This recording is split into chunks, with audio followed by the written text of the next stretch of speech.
आज हम एक प्रश्न टेक्निक आपके साथ शेयर करेंगे। इस टेक्निक को आप यूज़ कर कर किसी भी प्रश्न का रिज़ल्ट आप जान सकते हैं। बहुत ही इजी सरल टेक्निक है। इसको जानने के लिए सबसे पहले हम बात करेंगे 3 चीज़ों पर। जैसा कि आपने टाइटल में देखा होगा, जीवा, रोग एवं मृत्यु। हमने जो भी प्रश्न आपके समक्ष कोई लेकर आएगा तो उसके जो आउटकम्स है, उसके जो रिज़ल्ट है, उसको 3 पार्ट में हमने डिवाइड किया है। सबसे पहला पार्ट जो सबसे पहला आउटकम, उसको हम लेंगे जीवा। दूसरा आउटकम हम लेंगे रोगा। तीसरा आउटकम लेंगे मृत्यु। अब जो भी कोई जातक आपके समक्ष कोई समस्या लेकर आता है और कोई भी प्रश्न आपके समक्ष रखता है, तब हम क्या करते हैं कि प्रश्न कुंडली बनाते हैं उस समय की, जिस समय जातक आपके समक्ष कोई प्रश्न और समस्या लेकर आता है। जब हमने प्रश्न कुंडली बना ली तो उसके बाद क्या करें। बहुत ही सरल टेक्निक है, इजी टेक्निक है। जैसा कि मैंने आपको बताया, हमने जो भी आउटकम है समस्या का, जो भी उत्तर होगा, उसको 3 चरणों में बांटा है, जिसके नाम इस प्रकार है। नंबर 1 जीवा, नंबर 2 रोगम, नंबर 3 मृत्यु। जीवा से हम समझेंगे लॉन्जिविटी, वेल्थ और सक्सेस। जो भी वो प्रश्न लेकर आया है, जो भी समस्या लेकर आया है, तो समझे अगर जीवा निकलता है उसका आउटकम उस प्रश्न का, तब हम उसको बोलेंगे कि जो भी आपकी समस्या है ये आपकी सुलझ जाएगी, आपको सफलता प्राप्त होगी। इसी प्रकार से दूसरे चरण, जब कोई दूसरा हमारे पास आउटकम आता है जिसका नाम है रोग, तो रोग से मतलब हम ये लेंगे कि जो समस्या है जो आपकी है, उसमें आपको आर्थिक संकट हो सकता है, मनी का लॉस हो सकता है, मेंटल वरीज हो सकती है, और एफर्ट्स या जो आउटकम जो आपकी जो समस्या है उसको हल होने में देरी हो सकती है या अड़चनें पैदा हो सकती है। तीसरा चरण जो हम लेंगे वो कैसे लेंगे, वो लेंगे हम मृत्यु का। अब मृत्यु का यह तात्पर्य है, जो भी जातक आपके पास प्रश्न, जो भी जिस भी बात का प्रश्न करता है, अगर वो मृत्यु चरण में आता है, मृत्यु चरण में आता है, तो इसका यह तात्पर्य है कि जो भी उसकी अंडरटेकिंग्स है, करने जा रहा है, या वो जो भी प्रश्न करता है, वो आपको उसका रिज़ल्ट फेलियर समझना चाहिए। तो इस प्रकार से हमने जो प्रश्न कुंडली का जो ये टेक्निक है, उसके रिज़ल्ट को, उसके आंसर को 3 कैटेगरी में बांटा है, जैसा कि जीव, रोग और मृत्यु। जीव आएगा तो सक्सेस, रोग आएगा तो एफर्ट्स एंड प्रॉब्लम्स और मेंटल वरीज, मृत्यु आएगा तो फेलियर इन योर अंडरटेकिंग्स। तो आइए अब शुरू करते हैं, इसको कैसे निकालें, इन 3 चरणों को कैसे निकाले। बहुत ही अच्छी विधि है ये प्रश्न टेक्निक की, और बहुत ही कम समय में इसको हम यूज़ कर सकते हैं। इसको निकालने के लिए आपने क्या करना है, जातक जब भी आपके पास आए कोई समस्या लेकर, आपने उसी समय का प्रश्न कुंडली बनाना है। नंबर 1, आपने उसी, जब जातक आपसे प्रश्न करता है या कोई समस्या आपके समक्ष रखता है, उस समय की प्रश्न कुंडली बनानी है। स्थान वही रखना है जहाँ ज्योतिष बैठा है या ज्योतिषाचार्य की जो जगह होगी, उसी जगह को आपने स्थान लेना है, और समय वही लेना है जब जातक ने आपसे प्रश्न किया। जब हम इन चीज़ों का विचार कर कर प्रश्न कुंडली जब आप बनाते हो,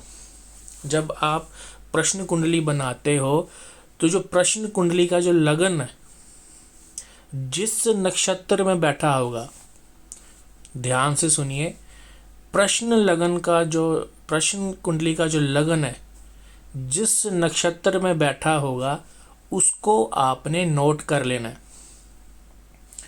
ठीक है, फिर आपने क्या करना है, जातक का जन्म नक्षत्र उससे पूछे या उसका कुंडली से आप देखें,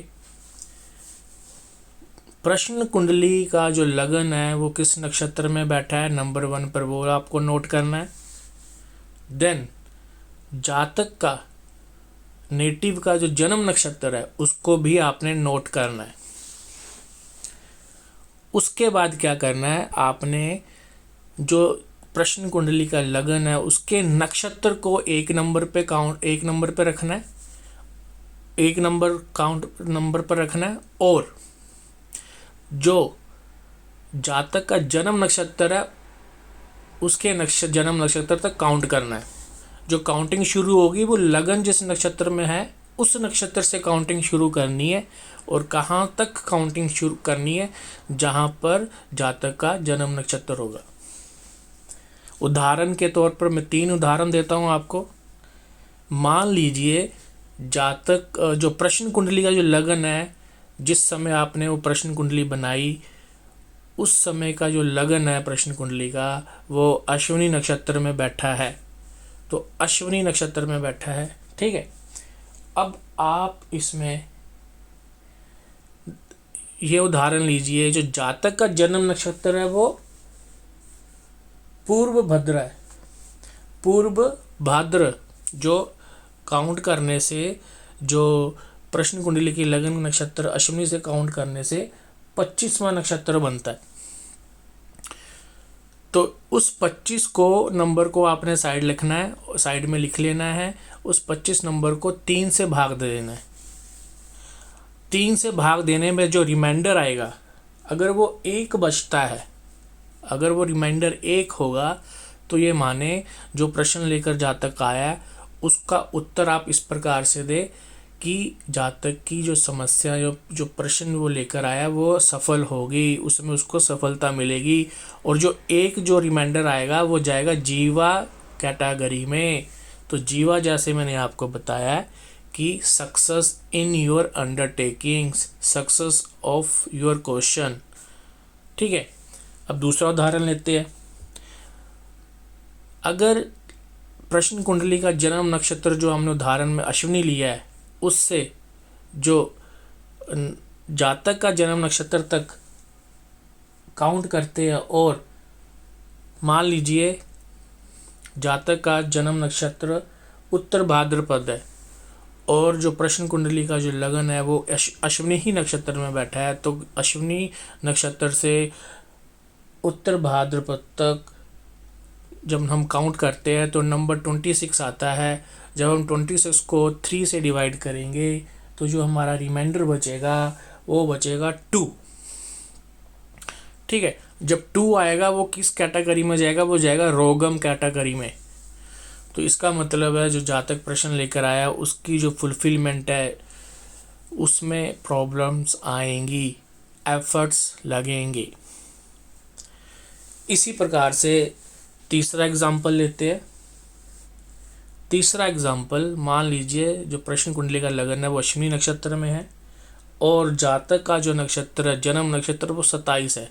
तो अश्विनी से 27 काउंट करने में 27 नंबर हमें प्राप्त होता है। तो 27 को 3 से भाग देंगे तो 0 रिमाइंडर बचता है, वो पूरा भाग हो जाता है जो मृत्यु की कैटेगरी में आता है। तो मृत्यु मीन्स जैसा आपको बताया है कि फेलियर्स ऑफ अंडरटेकिंग्स, उसका जो प्रश्न है उसको उसमें सफलता प्राप्त नहीं होगी।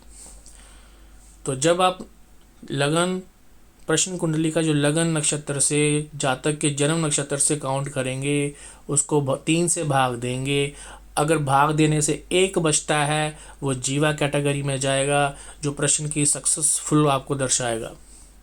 अगर रिमाइंडर 2 बचता है तो वो प्रॉब्लम दिखाएगा, स्ट्रगल दिखाएगा, एफर्ट्स दिखाएगा और मेंटल वरीज दिखाएगा। अगर 3 दिखाता है, अगर 0 आता है रिमाइंडर, तो 0 का मतलब कि जो प्रश्न है वो असफलता होगी उस कार्य को पूर्ण करने में। बहुत ही सरल विधि है, इस विधि को यूज़ कर आप इसको ऑब्ज़र्व करिए और इसका रिज़ल्ट हमारे साथ शेयर करें। अगर आपको वीडियो अच्छा लगा हो कृपया इसे शेयर, सब्सक्राइब एवं लाइक अवश्य करें। धन्यवाद।